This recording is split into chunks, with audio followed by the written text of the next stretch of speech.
La máquina de tiempo de Herbert George Wells, parte 7, el Palacio de Porcelana Verde. Encontré el Palacio de Porcelana Verde al filo de mediodía, desierto y desmoronándose en ruinas. Solo quedaban trozos de vidrio en sus ventanas y extensas capas del verde revestimiento se habían desprendido de las armaduras metálicas corroídas. El palacio estaba situado en lo más alto de una pendiente herbosa, mirando antes de entrar allí hacia el noroeste. Me sorprendió ver un ancho estuario o incluso una ensenada donde supuse que Wandsworth y Battersea debían haber estado en otro tiempo. Pensé entonces, aunque no seguí nunca más lejos este pensamiento, que debía haber sucedido o qué sucedía a los seres que vivían en el mar. Los materiales del palacio resultaron ser, después de bien examinados, auténtica porcelana, y a lo largo de la fachada vi una inscripción en unos caracteres desconocidos. Pensé más bien neciamente que Buena podía ayudarme a interpretarla, pero me di cuenta luego de que la simple idea de la escritura no había nunca penetrado en su cabeza. Ella me pareció siempre, creo yo, más humana de lo que era, quizás por ser su afecto tan humano. Pasadas las enormes hojas de la puerta, que estaban abiertas y rotas, encontramos en lugar del acostumbrado vestíbulo una larga galería iluminada por numerosas ventanas laterales. A primera vista me recordó un museo. El enlosado estaba cubierto de polvo y una notable exhibición de objetos diversos se ocultaba bajo aquella misma capa gris. Vi entonces, levantándose extraño y aislado en el centro del vestíbulo, lo que era sin duda la parte inferior de un inmenso esqueleto. Reconocí por los pies oblicuos que se trataba de algún ser extinguido de la especie del megaterio.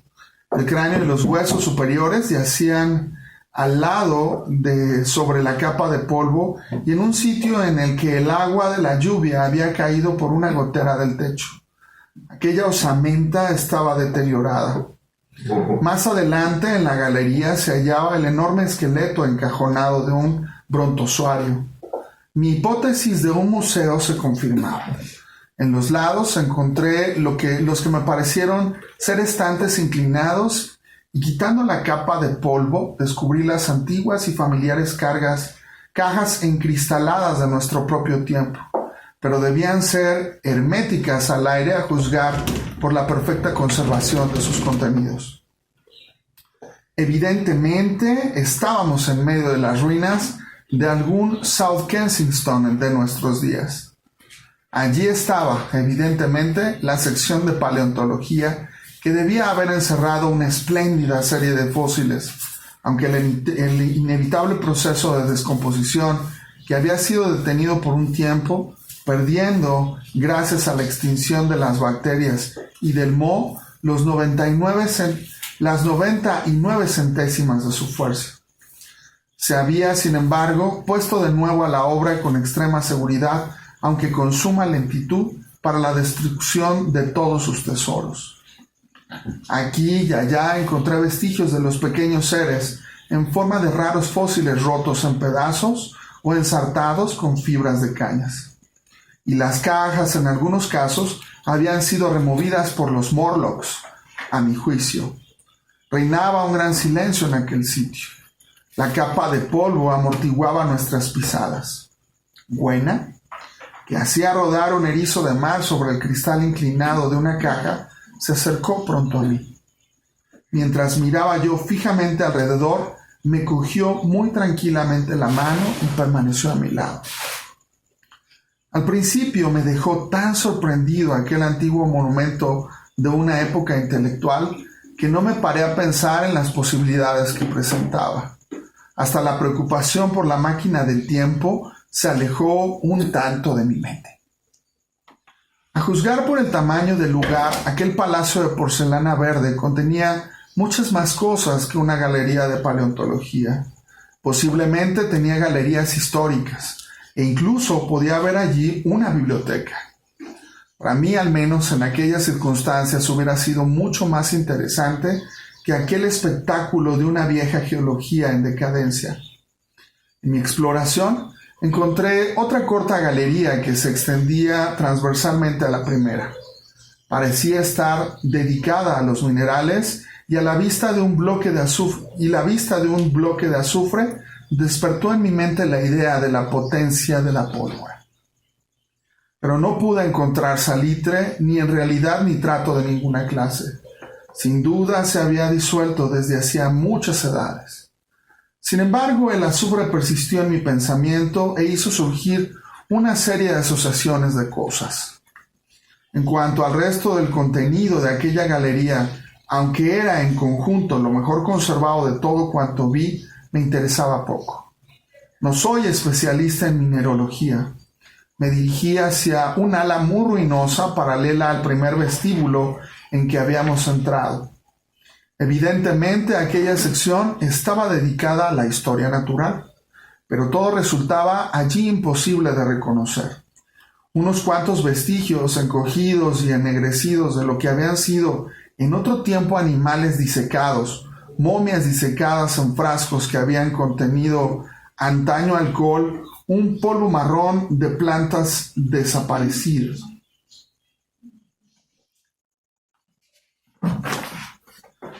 Esto era todo.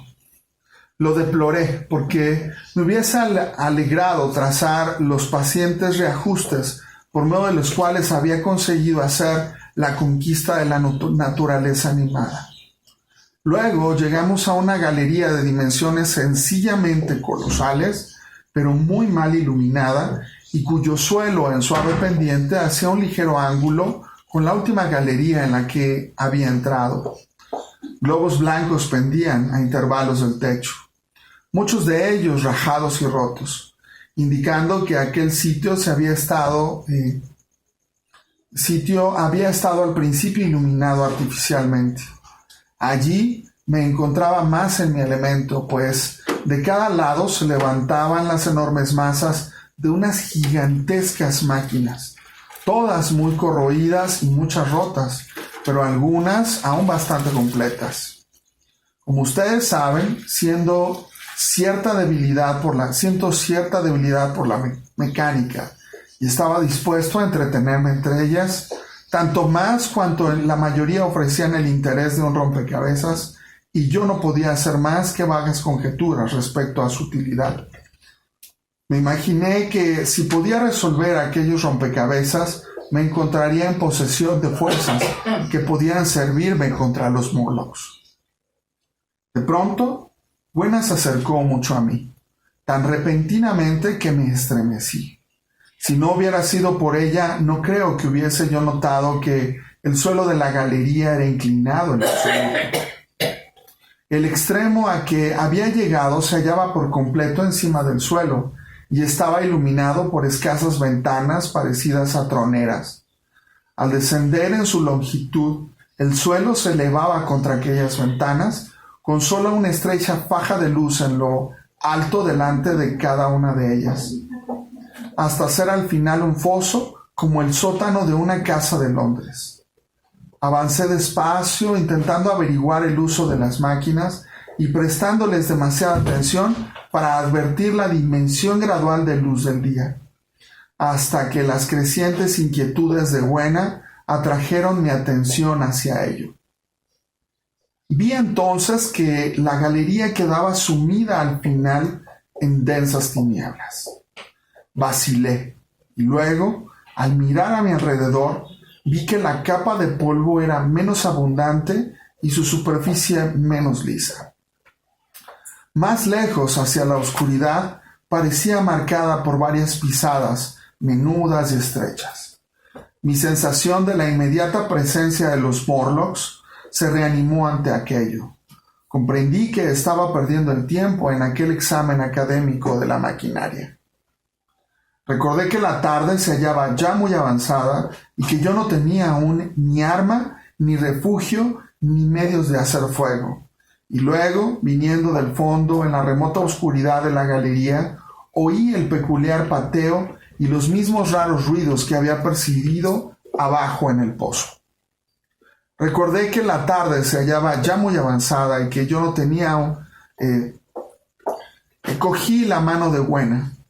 Luego, con una idea repentina, la solté y volví hacia una máquina de la cual sobresalía una palanca bastante parecida a las de las garitas de señales en las estaciones. Subiendo a la plataforma, así aquella palanca y la torcí hacia un lado con toda mi fuerza. De repente, Buena, abandonada en la nave central, empezó a gemir.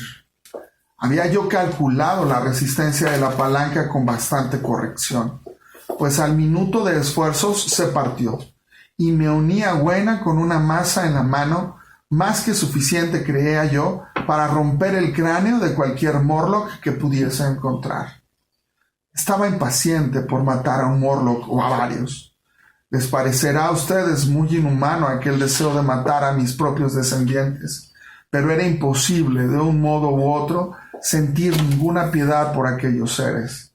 Tan solo mi aversión a abandonar a Buena y el convencimiento de que, si comenzaba a apagar mi sed de matanza, mi máquina del tiempo sufriría por ello, me contuvieron de bajar derechamente a la galería y de ir a matar a los Morlocks.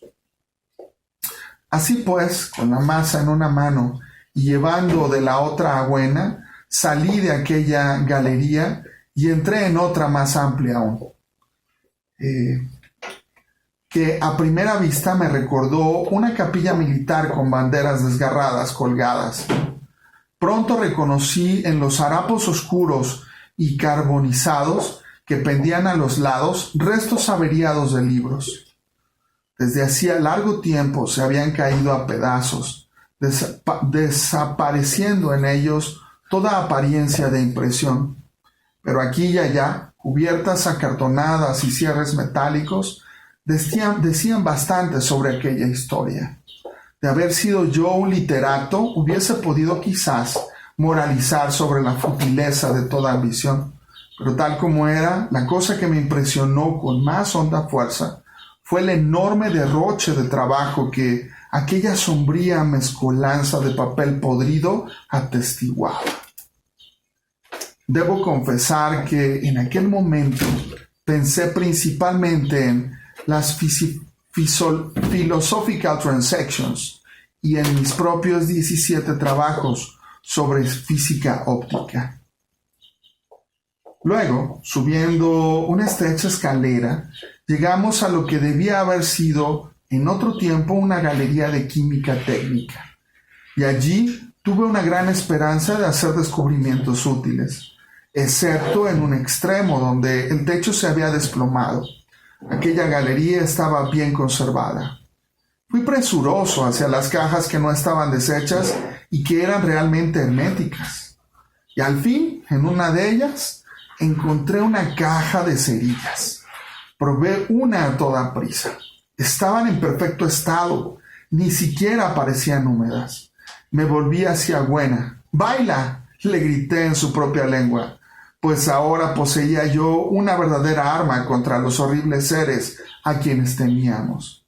Y así, en aquel museo abandonado, sobre el espeso y suave tapiz de polvo, ante el inmenso deleite de Buena, ejecuté solemnemente una especie de danza compuesta, silbando unos compases de El país del hambre leal, tan alegremente como pude. Era en parte un modesto cancán, en parte un paso de baile, en parte una danza de faldón, hasta donde mi levita lo permitía, y en parte original, porque, como ustedes saben, soy inventivo por naturaleza. Aún ahora pienso que el hecho de haber escapado a aquella caja de cerillas al desgaste del tiempo durante años memoriales resultaba muy extraño. y para mí la cosa más afortunada. Además de un modo bastante singular, encontré una sustancia más inverosímil que fue alcanfor. Lo hallé en un frasco sellado que por casualidad, supongo, había sido en verdad herméticamente cerrado. Creí al principio que sería cera de parafina y en consecuencia rompí el cristal, pero el olor del alcanfor era evidente. En la descomposición universal, aquella sustancia volátil había sobrevivido casualmente, quizás a través de muchos miles de centurias. Esto me recordó una pintura en sepia que había visto ejecutar una vez con la tinta de una belemnita fósil hacía millones de años. Estaba a punto de tirarlo, pero recordé que el alcanfor era inflamable y que ardía con una buena y brillante llama. Fue en efecto una excelente bujía y me lo metí en el bolsillo. No obstante, sin embargo, explosivos ni medio alguno de derribar las puertas de bronce. No encontré, sin embargo, explosivos ni medio alguno de derribar las puertas de bronce. Todavía mi palanca de hierro era la cosa más útil que poseía yo por casualidad, a pesar de lo cual salí de aquella galería altamente exaltado. No puedo contarles a ustedes toda la historia de aquella larga tarde. Exigiría un gran esfuerzo en memoria recordar mis exploraciones en todo su adecuado orden. Recuerdo una larga galería con panoplias de armas enmohecidas y cómo vacilé entre mi palanca y un hacha o una espada. No podía, sin embargo, llevarme las dos y mi barra de hierro prometía un mejor resultado contra las puertas de bronce. Había allí innumerables fusiles, pistolas y rifles. La mayoría eran masas de herrumbre, pero muchas estaban hechas de algún nuevo metal y se hallaban aún en bastante buen estado. Pero todo lo que pudo haber sido en otro tiempo cartuchos estaba convertido en polvo. Vi que una de las esquinas de aquella galería estaba carbonizada y derruida. Quizá me figuro yo por la explosión de alguna de las muestras. En otro sitio había una amplia exposición de ídolos, polinésicos, mexicanos, griegos, fenicios, creo que de todos los países de la tierra. Y allí, cediendo a un impulso irresistible, escribí mi nombre sobre la nariz de un monstruo de esteatita procediente de Sudamérica que impresionó en especial mi imaginación. A medida que caía la tarde, mi interés disminuía. Recorrí galería tras galería, polvorientas, silenciosas, con frecuencias ruinosas. Los objetos allí expuestos eran a veces meros montones de herrumbre y de lignito, en algunos casos recientes. En un lugar me encontré de repente cerca del modelo de una mina de estaño, y entonces, por el más simple azar, descubrí dentro de una caja hermética 2 cartuchos de dinamita. Lancé un ¡eureka! Y rompí aquella caja con alegría. Entonces surgió en mí una duda. Vacilé. Luego, escogiendo una pequeña galería lateral, hice la prueba. No he experimentado nunca desengaño igual al que sentí esperando 5, 10, 15 minutos a que se produjera la explosión. Naturalmente aquello era simulado, como debía haberlo supuesto por su sola presencia allí. Creo en realidad que de no haber sido así, me hubiese precipitado inmediatamente y hecho saltar la esfinge, las puertas de bronce y, como quedó probado, mis probabilidades de encontrar la máquina del tiempo acabando con todo. Creo que fue después de aquello cuando llegué a un pequeño patio abierto del palacio. Estaba tapizado de césped y habían crecido 3 árboles frutales en su centro. De modo que descansamos y nos refrescamos allí. Hacia el ocaso empecé a pensar en nuestra situación. La noche se arrastraba a nuestro alrededor y aún tenía que encontrar nuestro inaccesible escondite. Pero aquello me inquietaba ahora muy poco. tenía en mi poder una cosa que era quizás la mejor de todas las defensas contra los Morlocks. Tenía cerillas. Llevaba también el alcanfor en el bolsillo por si era necesario una llamarada. Me parecía que lo mejor que podíamos hacer era pasar la noche al aire libre, protegido por el fuego. Por la mañana recuperaría la máquina del tiempo.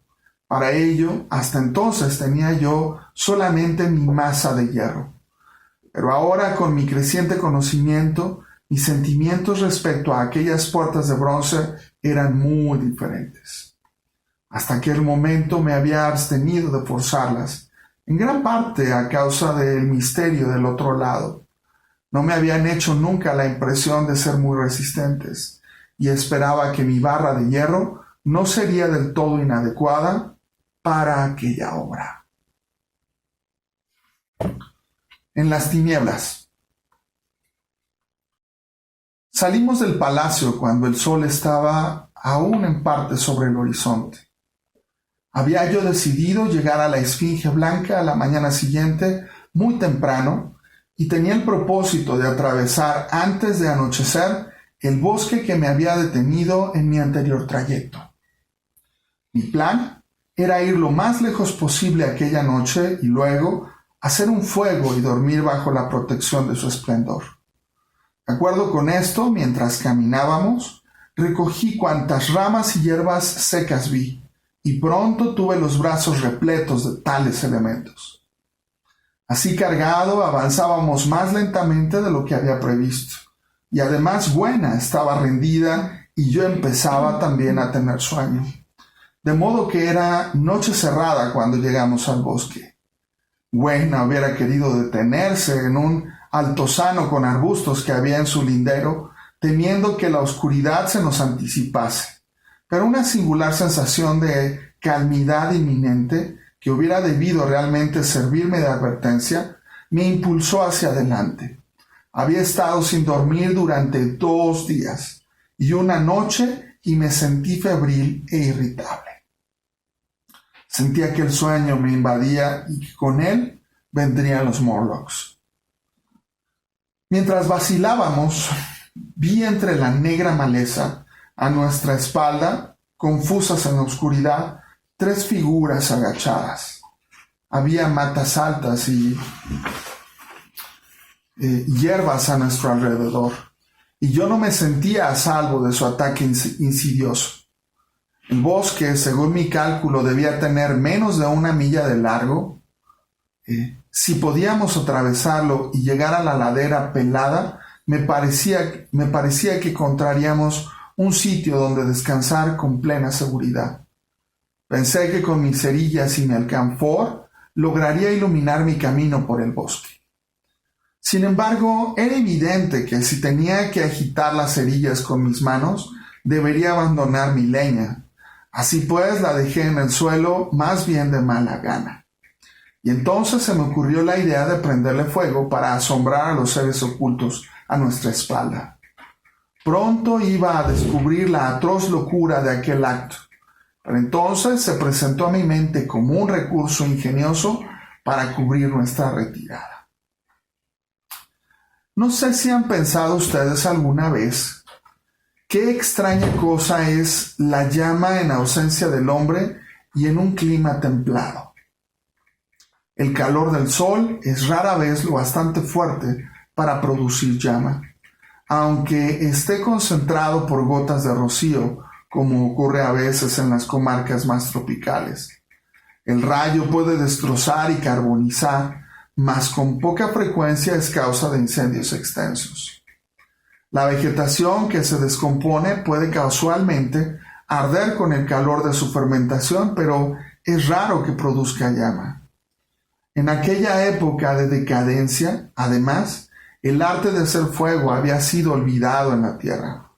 Las rojas lenguas que subían lamiendo mi montón de leña eran para Buena algo nuevo y extraño por completo. Quería acogerlas y jugar con ellas. Creo que se hubiese arrojado dentro de no haberla yo contenido, pero la levanté y pese a sus esfuerzos, me adentré osadamente en el bosque. Durante un breve rato, el resplandor de aquel fuego iluminó mi camino. Al mirar luego hacia atrás, pude ver entre los apiñados troncos que de mi montón de ramaje la llama se había extendido a algunas matas contiguas, y que una línea curva de fuego se arrastraba por la hierba de la colina. Aquello me hizo reír y volví de nuevo a caminar, avanzando entre los árboles oscuros. La oscuridad era completa, y Buena se aferraba a mí convulsivamente. Pero como mis ojos se iban acostumbrando a las tinieblas, había aún la suficiente luz para permitirme evitar los troncos. Sobre mi cabeza todo estaba negro, excepto algún resquicio de cielo azul que brillaba aquí y allá sobre nosotros. No encendí ninguna de mis cerillas porque no tenía las manos libres. Con mi brazo izquierdo sostenía a mi amiguita y en la mano derecha llevaba mi barra de hierro. Durante un rato no oí más que los crujidos de las ramitas bajo mis pies, el débil susurro de la brisa sobre mí, mi propia respiración y los latidos de los vasos sanguíneos en mis oídos. Luego me pareció percibir unos leves ruidos a mi alrededor. Apresuré el paso ceñudo. Los ruidos se hicieron más claros y capté los mismos extraños sonidos y las voces que había oído en el mundo subterráneo. Debían estar allí, evidentemente, varios Morlocks, y me habían rodeado. En efecto, un minuto después sentí un tirón de mi chaqueta y luego de mi brazo, y Buena se estremeció violentamente, quedando inmóvil en absoluto. Era el momento de encender una cerilla, pero para ello tuve que dejar a Buena en el suelo. Así lo hice, y mientras registraba mi bolsillo, se inició una lucha en la oscuridad cerca de mis rodillas, completamente silenciosa por parte de ella, y con los mismos peculiares sonidos arrolladores por parte de los Morlocks. Unas suaves manitas se deslizaban también sobre mi chaqueta y mi espalda, incluso mi cuello. Entonces rasqué y encendí la cerilla. La levanté flameante y vi las blancas espaldas de los Morlocks que huían entre los árboles. Cogí presuroso un trozo de alcanfor de mi bolsillo y me preparé a encenderlo tan pronto como la cerilla se apagase. Luego examiné a Buena. Yacía en tierra, agarrada a mis pies, completamente inanimada, de bruces sobre el suelo. Con un terror repentino me incliné hacia ella. Parecía respirar apenas. Encendí el trozo de alcanfor y lo puse sobre el suelo, y mientras estallaba y llameaba, alejando los Morlocks y las sombras, me arrodillé y la incorporé. El bosque a mi espalda parecía lleno de la agitación y del murmullo de una gran multitud. Buena parecía estar desmayada. La coloqué con sumo cuidado sobre mi hombro y me levanté para caminar. Y entonces se me apareció la horrible realidad. Al maniobrar con mis cerillas y con Buena, había yo dado varias vueltas sobre mí mismo, y ahora no tenía ni la más ligera idea de la dirección en que estaba mi camino. Todo lo que pude saber es que debía hallarme de cara al palacio de porcelana verde. Sentí un sudor frío por mi cuerpo. Era preciso pensar rápidamente qué debía hacer. Decidí encender un fuego y acampar donde estábamos.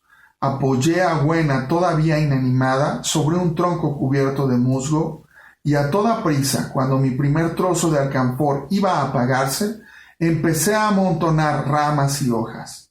Aquí y allá en las tinieblas a mi alrededor, los ojos de los Morlocks brillaban como carbunclos. El alcanfor vaciló y se extinguió. Encendí una cerilla y mientras lo hacía, dos formas blancas que se habían acercado a Buena huyeron apresuradamente. Una de ellas quedó tan cegada por la luz que vino en derechura hacia mí y sentí sus huesos partirse bajo mi violento puñetazo. Lanzó un grito de espanto, se tambaleó un momento y se desplomó.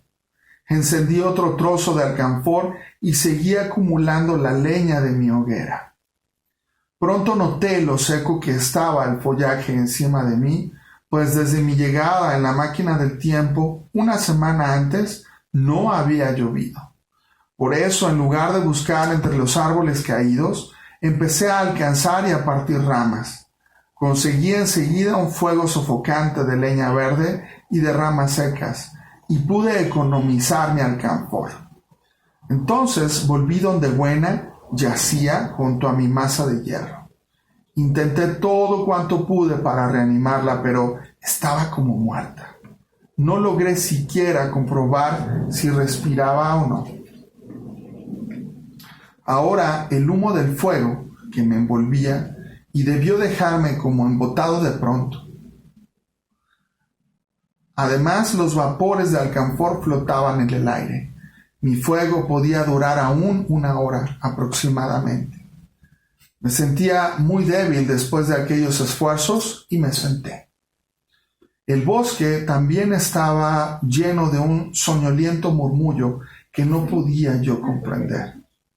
Me pareció realmente que dormitaba y abrí los ojos, pero todo estaba oscuro y los Morlocks tenían en sus manos sobre mí.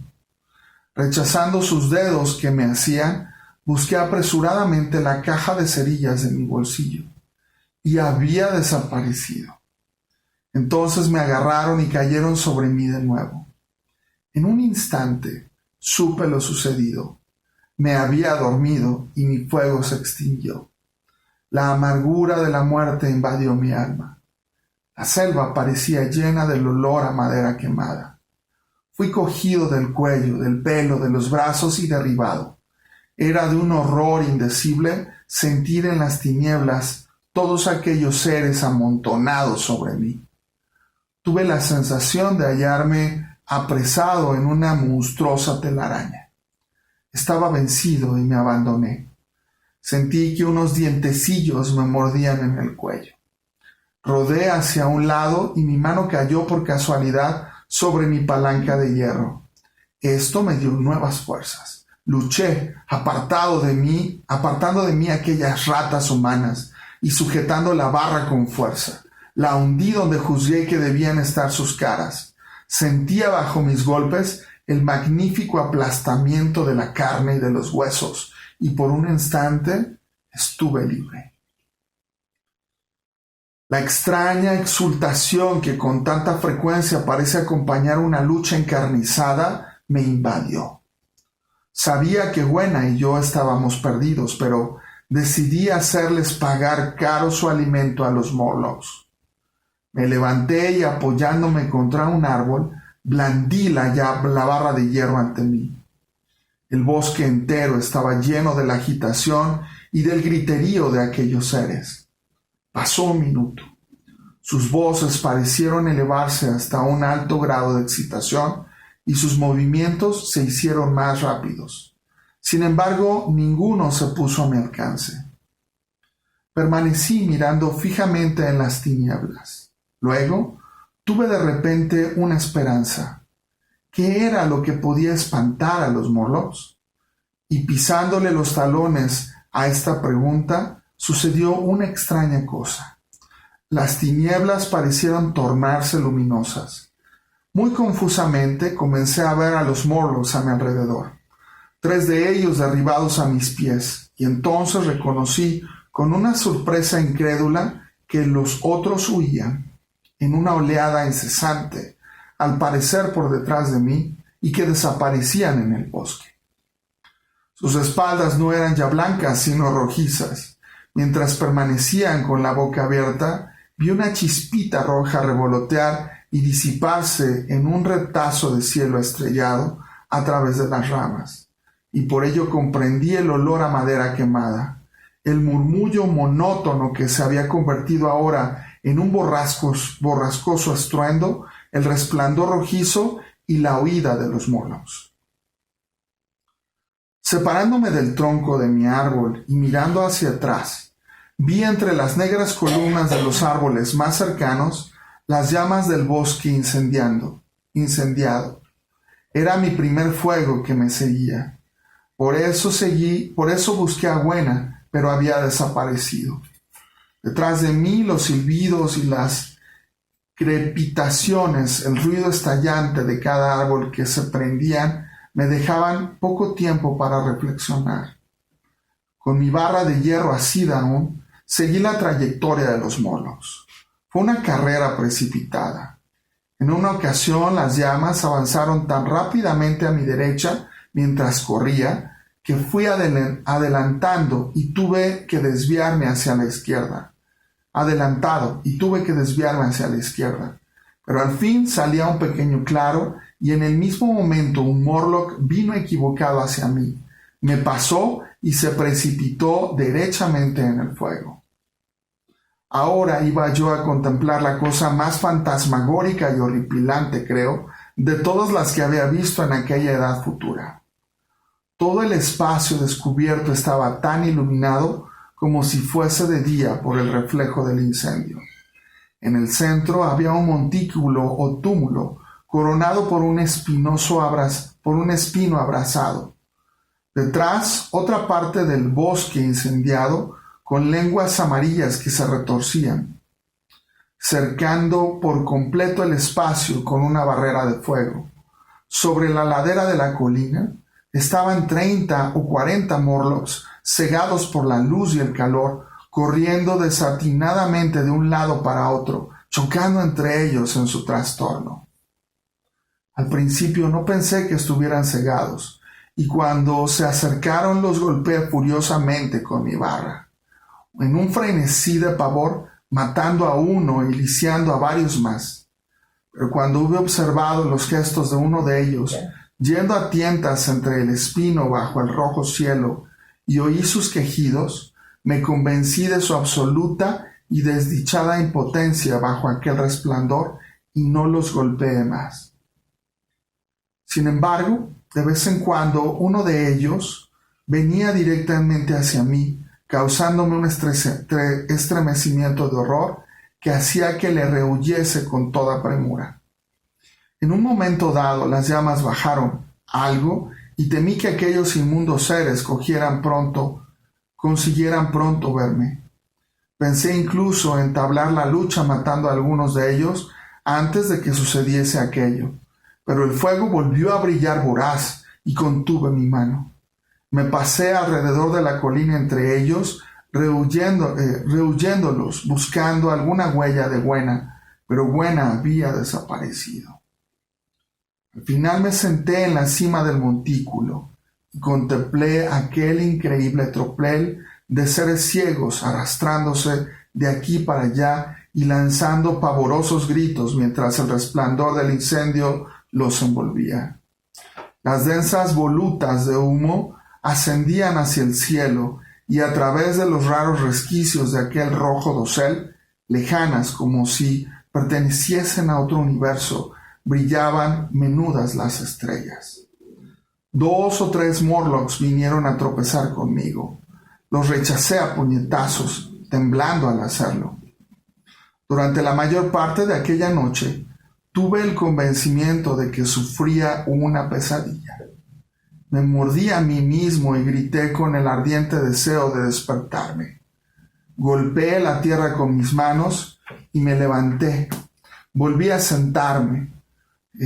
Vagué de un lado a otro y me senté de nuevo. Luego llegué a frotarme los ojos y a pedir a Dios que me despertase. Por 3 veces vi a unos Morlocks lanzarse dentro de las llamas en una especie de agonía. Pero al final, por encima de las encalmadas llamas del incendio, por encima de las flotantes masas de humo negro, el blancor y la negrura de los troncos y el número decreciente de aquellos seres indistintos, se difundió la blanca luz del día. Busqué de nuevo las huellas de Gwenna, pero allí no encontré ninguna. Era evidente que ellos habían abandonado su pobre cuerpecillo en el bosque. No puedo describir hasta qué punto alivió mi dolor el pensar que ella se había librado del horrible destino que parecía estarle reservado. Pensando en esto, sentí casi impulsos de comenzar la matanza de las más impotentes abominaciones que estaban a mi alrededor, pero me contuve. Aquel montículo, como ya he dicho, era una especie de isla en el bosque. Desde su cumbre podía ahora descubrir a través de una niebla de humo el palacio de porcelana verde, y desde allí orientarme hacia la Esfinge Blanca. Y así, abandonando el resto de aquellas almas malditas que se movían aún de aquí para allá gimiendo, mientras el día iba clareando, até algunas hierbas alrededor de mis pies y avancé cojeando. Entre las cenizas humeantes y los troncos negruzcos, agitados aún por el fuego en una conmoción interna, hacia el escondite de la máquina del tiempo. Caminaba despacio, pues estaba casi agotado y asimismo cojo, y me sentía hondamente desdichado con la horrible muerte de la pequeña Buena. Me parecía una calamidad abrumadora. Ahora, en esta vieja habitación familiar, aquello se me antoja más que la pena de un sueño, que una pérdida real. Pero aquella mañana su pérdida me dejó otra vez solo por completo, terriblemente solo. Empecé a pensar en esta casa mía, en este rincón junto al fuego, en algunos de ustedes, y con tales pensamientos se apoderó de mí un anhelo que era un sufrimiento. Pero al caminar sobre las cenizas humeantes bajo el brillante cielo matinal, hice un descubrimiento. En el bolsillo del pantalón quedaban algunas cerillas. Debían haberse caído en la caja antes de perderse esta.